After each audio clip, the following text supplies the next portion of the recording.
Today we're learning very basic Hilchos Chametz U'Matzah.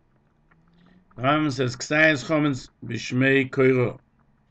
If a Ksayas Chametz is up on the top of a pillar, mechayven oisoy lovi sulam, you have to bring a ladder. We'll go down to the Peirush to take it down because we're afraid that at times it'll fall down from the top of the koiro into the house, and it'll come to eat it. Or your chametz with boyer. If chametz was in a well, ain't machayev oisoy. We're not machayev him to bring it to go into the well in order la loisei to take it up. He doesn't have to climb down into the well. He just has to nullify it in his heart, and it's enough. The Magen Mishnah cites the source. It's the first item of going up on a pillar is a question that's not decided in Psochem 10b. Rav asks a question: what happens if there's a bread on top of a pillar? Do you have to go up, or you don't? Do we say that Achom don't require him to go find a ladder? We didn't have hardware stores like they do today. Lest it come to fall down, they'll come and eat it. And if you'll say that if it does fall down, what's the rule with regard to a pit where chametz is down below? The Rambam, or as we mentioned in the previous halacha, says the halacha jibes with the opinion. If you say that you do have to check, then in a well do you have to check? So that tells us that when you do have a pillar, you would have to check, and that's why he paskins that way. Now, according to the text that we have, the Gemara says further, if he might go down in there to accomplish something in the well, there's a reason he has a well, and he'll eat there. The Gemara goes on, what happens if the kikar is not just in the well, but it's in the mouth of a snake? Do you have to get a snake expert to remove it? And the Rambam should have therefore said, you have to be boidik, you have to go down, and you need to be mevatel, just as if he paskins always according to Imtim Salema. So the Magen Mishnah says that it would seem the Rambam did not have the skiyas about the snake, and therefore the second one is a questionable item, and we go to Kula, and then we find in Rashi also that he didn't have this third aspect of where the snake is holding the chametz in his mouth in the well. When can he nullify? The Beis Yosef in the Bach paskin, according to the Rambam, that even after the doubt has happened, he may nullify. And so says the Gra in Tuvla Melches, in the Torah, in Shulchan Aruch, that you mevat loy beliboy v'dayer. But the Raven had a girsa that we have, and therefore he questions the following. According to the opinion, Imtim Tzaloima, which is mentioned in the Gemara, he should go down into the well and bring it up with a ladder. Rabbeinu Moyanoyach says that the Rambam did have the text Imtim Tzaloima, but since the Tosefta mentions there that Kikar B'Boyer specifically, you do not need a sulam, and since there's a Tosefta like that, therefore, even though we're in doubt, we go according to the Tosefta, and it's enough bittul. The Chacham did not require a person to go down into the well to check. The Ravid continues, even if we don't have him to Tzaloima, Toz Gedoyla Ani, we'll go to the next page. I see in his words a big mistake. In the well, he does not need a ladder to bring it up.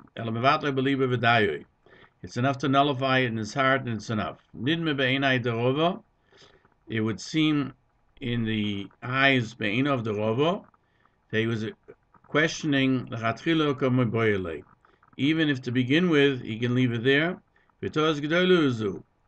That definitely can't be the Tohainu Matman Beboiris. we know that one cannot put away chometz in wells for Pesach. Lo yirah does not mean you shouldn't see it. It means it should not be found. Lo yimotze. Also, the same would apply here. If we're talking about a chometz that's found in a well, before the time of Bedikas Chometz came, it's as if he puts it away, he hides it there, and you can't do that. Therefore, the Rambam paskins mevata b'liboy v'dayoy. And why did he do so? How can he do that? Elo, it must be that the question of Rava was when he checked it and he was mevatel, and then after the time of Issa, he found chometz in the boil. Now the question comes up whether he has to bring it up. And the Maggid Mishnah explains that it fell there by itself, and therefore when he was checking, he didn't have to go down into the bur, because he never went down into the bur with chometz, and there's no reason to check it. It fell there by itself, the wind blew it there, but still he has to be mevatel b'liboy. But to take chometz and hide it in a well is also, just like you can't put on chometz a lot of dirt, a wall to fall down on it. The Maggid Mishnah goes further, and I am very perplexed with the words of the Ravid. He explains that it's talking about when he found it after the Zman of the Isser, when he had already nullified it. Who forced him to say so? All of the questions that are mentioned in the Gemara, they're regarding the Bedika. And many dinim in the Gemara, that he doesn't have to be Mavire, but he still has to nullify. Because the Ravid explains the question of Rava as talking that after the time of the Isser, he found the Kezayas Chometz that fell into the bur by itself, and he was already mevatel. And he says, I do not find any of the commentaries that explain it like the Ravid. It would seem that the law of the Rambam is correct. The Torah says, "V'sumi boye." So the Gemara asks, if you have a kikar on a pillar, do you need a ladder to bring it down? If it was in a well, do you need a ladder to go down into the well and bring it up?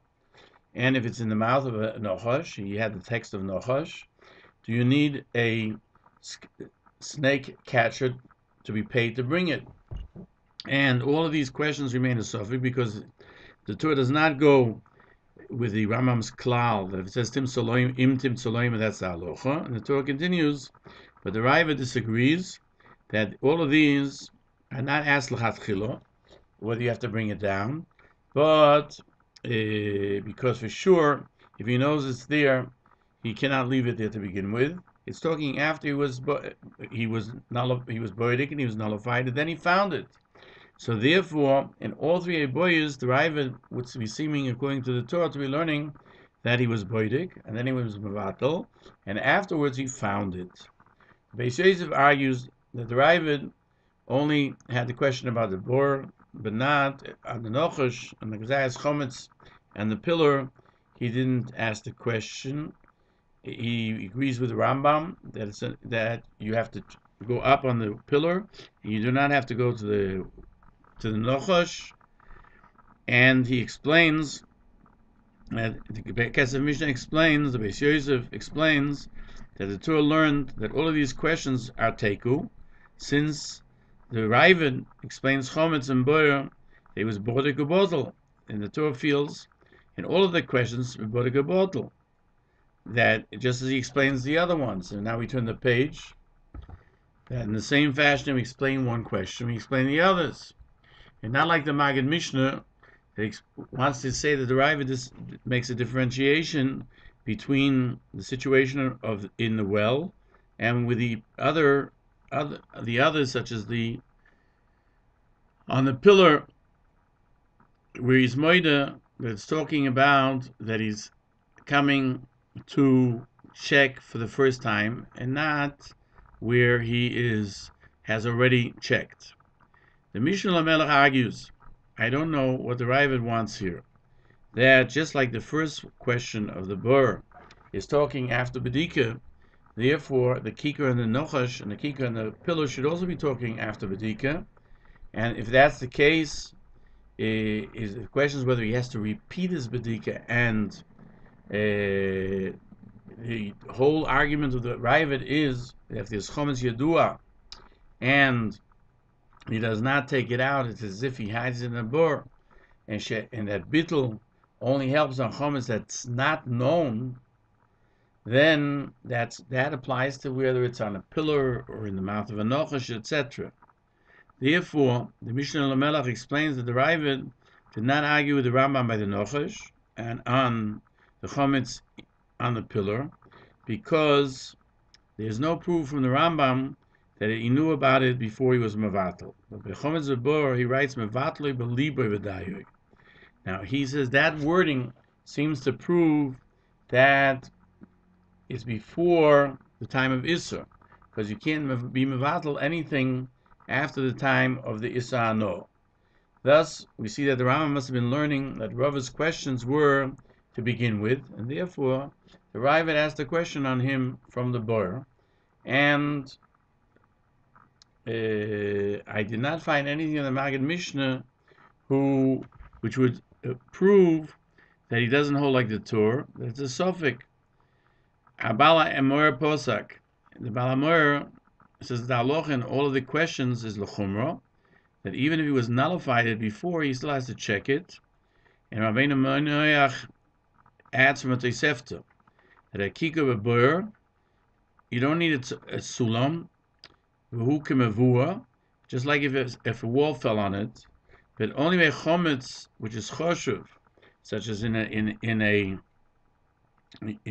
it's being preserved in a warehouse, or if he has a lot of bread, even though he has no intention of taking it out, bittul won't help, because that's haroma. But when it's a small amount of chometz, a kikar, kezayis chometz, in a well, it definitely is enough to be mevatel it, like the Rambam says by us. The Rabbeinu Monoach brings further that there are those who write you need to take a ladder to bring it up. Since he knows about it, it's an Issa D'Oraisa. And furthermore, maybe you'll go down on Pesach to fix the bur, and he'll come to eat it. So Rabbeinu Monoach concludes that the Riv doesn't bring these questions because they are very distant, that a person should find suddenly something on a pillar or in a well or in the mouth of a pit, and he didn't bring them because he says they're not prevalent. But Rabbeinu Moshe Mayin Ha'Ra'av HaSholim, the person who was complete, meaning complete with his wisdom, he brought everything that was brought in the Gemara. He must be talking about that you have to be boidik, misofik. You do not make a bracha on this pedika, because whenever you have a suffix to Devrayim, the Rabban and suffix, you do not make a bracha. The Shulchan Aruch, Tufel HaMeches, states that if a mouse went into a house and had a kikar, and afterwards you find parts, even if they're a bit large, as big as he has to check it again. Because if you find breadcrumbs, the Achbar didn't make that. They came from someplace else. But Tinoik, Shenivla Zabayas, does, and you find afterwards Pirurin, you don't have to check again, because the Tinoik definitely ate it. These are the breadcrumbs, because he does make breadcrumbs. The Mishnah Berurah brings down, in the name of a Makor Chaim, that if a goy went into a house with chometz, you do not have to check it, because only by Achma v'Tinok we're afraid that they'll hide it. But a goy, either he eats it, or he takes it home with him. Therefore, there's nothing to worry about. And the din of Achbor, going in and coming out, which is mentioned in Yud Gimel, the Shulchan Aruch leaves out, because it's not found. Mechaber says in Siv Beis, if a ksayas chometz is on a beam, you obligate him to bring a ladder to bring it down, because at times it will fall off. But if it's in a well, it's not going to fall any place. But he's mevatel b'liboy and it's enough, like the Rambam says. So the Mishnah Berurah says only when it fell in by itself, that it's considered like chometz, that a wall fell on it. But to do so and leave it there or throw it down into a well until after Pesach, it's also. And even bittul won't help, but he has to bring it out because that's the din of liyumotzer. The Mechaber continues. If you have 9 piles of matzah and one of chametz, and a mouse came along and took it, we don't know if he took chametz or matzah, and he went to a house that's boduk, he has to go ahead and check it again, because everything that's statutory, it stays there. It's in one place, the chances are 50-50, as the Rambam said in Halacha Yud. Just as the Ramah mentions that the Torah is of the opinion, if it's a small kikar, when the apple went in, the Achbar definitely ate it. The Rambam remains in doubt, and he's machmir more than the Torah when it comes to Sofik Chometz. The Mechaber ends, and if the kikar left its place and the Achbar took it from where was it laying, then you don't have to check, because the Kol Peirush, since you have 9 matzah and 1 chometz, then you do not have to check, because as the Rambam said in Halacha Yud Aleph, according to our text, we have a majority of matzah. He definitely fell from the matzah. We don't have to check again. And checking is d'Rabbanan. The Mechaber continues. If you have 2 piles, only 2 piles, one of chametz and one of matzah, and 2 houses, one checked and one that wasn't checked, and 2 mice come, one took the chametz and one took the matzah, we don't know which house they went into, or 2 houses that were checked, and just 1 pile of chametz, and an achbar came, and we don't know which house it went into, so we don't know which one to check. And he came into one of them, and he checked, he didn't find anything, or he checked a bit of the house, and he found a below. He doesn't have to check again. So the Ramah says, that's the words of the Rambam. But other poskim disagree, and the Mishabur explains that only with regard to this last halacha, that there was 1 pile of chametz, and we don't know which house it went into, there you have to check again. But not with regard to all the other questions. There he agrees with the Rambam. The Mechaber continues, if he left 9 pieces of chametz and he found 10, you have to check after all the 9, because this is a different 10. And if he left 10 and he found 9, you have to check it for 10 more, because we say what was here now is not what he left, and this is a different batch. And there are those who say that's only when they are tied together. If they're not tied together, you don't have to check, only after the one that's missing, when you had 10 and you're left with 9. The Mechaber continues, if he left it in one corner of the chametz, he found it someplace else, he has to check the whole house, like the Rambam in Halacha Yud Beis. And Mir Hashem, the next year we'll learn Halacha Tes Vov.